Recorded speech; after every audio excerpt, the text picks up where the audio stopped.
Demi! How are you doing? I'm really sorry that last time I did say, yeah, I'm totally gonna go to the cinema next week, recommend me things to see, and now I haven't gone to the cinema. Just because I was moving flat, moved to Brighton, and so got really distracted by all sort of beach, sea, pier related things.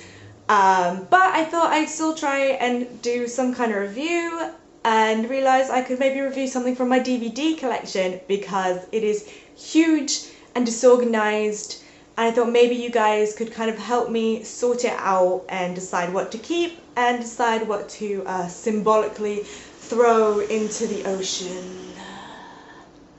So the DVD that I picked to review is Pillow Talk, the classic Doris Day and Rock Hudson romantic comedy. Pillow talk, talking to a pillow, yes that's pillow talk. I like talking to a pillow is my only friend in life. That's kind of sad. Call me a doctor. That darn movie show. I love Doris Day. She's awesome. She's just like the epitome of 50s sass. And I think this is probably up there with one of her best movies. I don't know if that's up for debate, but what I do really love about Pillow Talk is that like the entire conceit of the movie is built around something that was only relevant in the sort of 50s and 60s. And basically the story is that Rock Hudson and Doris Day have to share this phone line together, or in the movie it's called a party line, and Rock Hudson is just this total cad who's like constantly using the phone to sing love songs to various array of babes. And I just kind of love that because you can just kind of imagine yourself in 1959 watching this movie and being like, oh well gosh, I wish I could have a man as handsome as Rock Hudson on my party line. All I got at the moment is a real creep who keeps breathing heavy and calling everyone baby doll. And it's got all these like classic rom-com moments, except I feel like they're written with a little bit more like wit and enthusiasm. You can tell people spent time on that screenplay, as opposed to a lot of modern rom-coms where I kind of get the feeling that the screenwriter like never changed out of their pajamas for a single day of the brief week they spent writing the new Katherine Heigl movie. But with Pillow Talk there's like all these like twists and levels of deceit, because basically when Rock Hudson finds out that his best friend is in love with Doris Day, and this is the woman that has been like sassing the hell out of him for using up the phone line, he decides, basically because he's a massive dick, he decides to impersonate this like simplistic, adorable country boy and seduce Doris Day. And so there's all these great scenes. There's one where like they're both in the back of the cab and the audience can kind of hear what each of their thoughts are, and it's something I wish that modern rom-coms would do a lot more of. And then there's like another scene where he's basically trying to evade Doris Day so his web of lies doesn't get unwebbed, and so he like dashes into an obstetrician's clinic and he like has to pretend that he's meant to be there, so then the nurse starts thinking that he's the first man in the world to get pregnant, and basically lols were had. And this is probably something like I'll come back to in the future because I find it kind of interesting, but like basically, as much as Pillow Talk is a product of a misogynistic society, I mean, there is a scene where Doris Day like won't stop crying, so her guy friend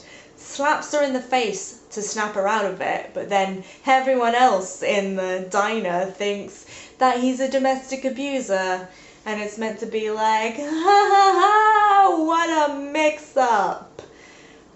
And also, like, there is this like overarching idea that Doris Day, even though she's a super successful interior designer, her life is somehow incomplete without a husband.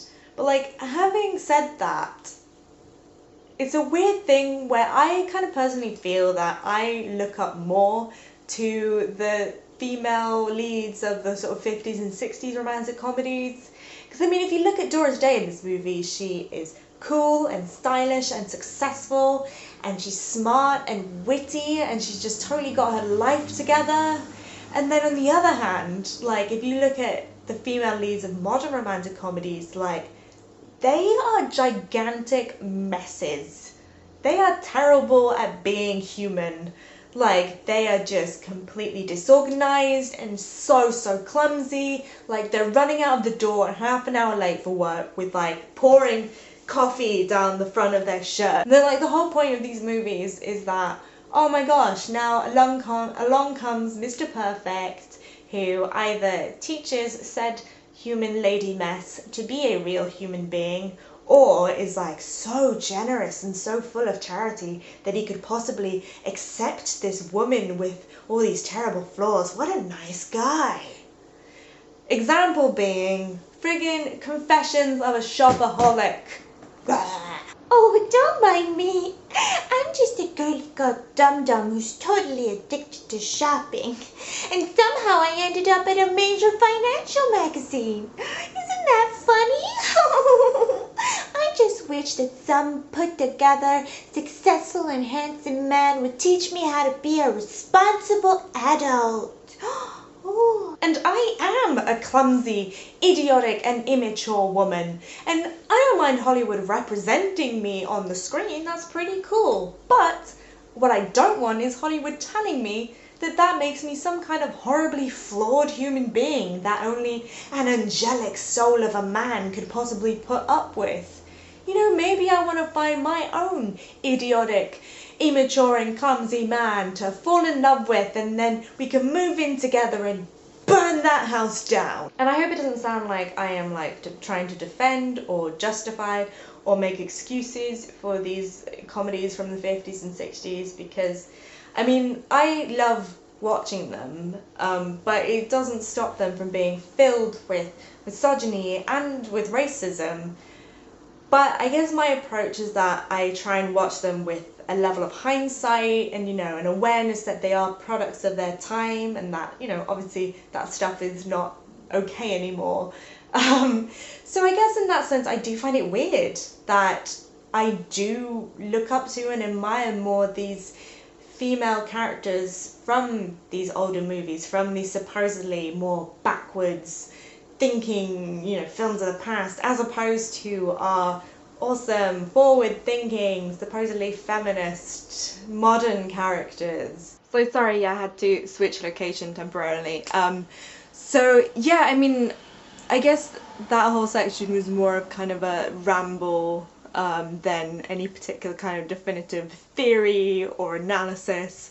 But if it's something that would potentially interest you guys, I think it'd be really cool to kind of look at some other comedies from the 50s and 60s and kind of compare their lead female characters and the lead female characters from modern romantic comedies.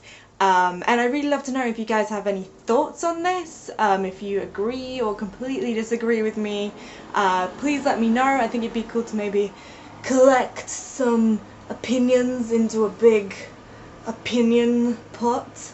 And so you can let me know about that, or also what you just thought about Pillow Talk overall by commenting down below, or you can tweet at me here. And like on Twitter, feel free to get in touch in any way you'd like. You can link me to like a blog post that you've already written, or like a video response, because I just watched like an awesome video response to my A Dame to Kill For review from my wonderful new friend in Finland, whose name I think is pronounced Huli. I'm so sorry if I just butchered your name. I realised I'd only ever seen it written down and I was just completely panicking, so I hope that was alright.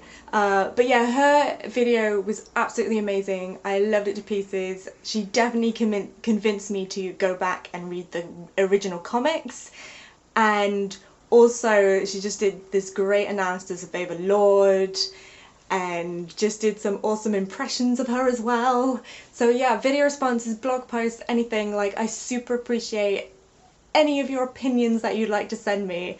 And talking of opinions, I would really like to know what you guys think about whether I should go see Woody Allen's Magic in the Moonlight next week. Obviously it's a bit of a moral quandary. I don't know what my personal feelings are yet over the sort of events that have happened over the past few months. You know, I don't know whether I believe he's guilty or not, and also, you know, I don't know whether it's okay to still support his movies, because obviously they're created by a whole team of people who shouldn't necessarily be punished, but like, I don't know. I would love to know what you guys' opinions are on that, whether you think it's okay to go see it or I should boycott it. Yeah, let me know. And that is it from me. So I'll see you on another day with another movie. Bye, teens!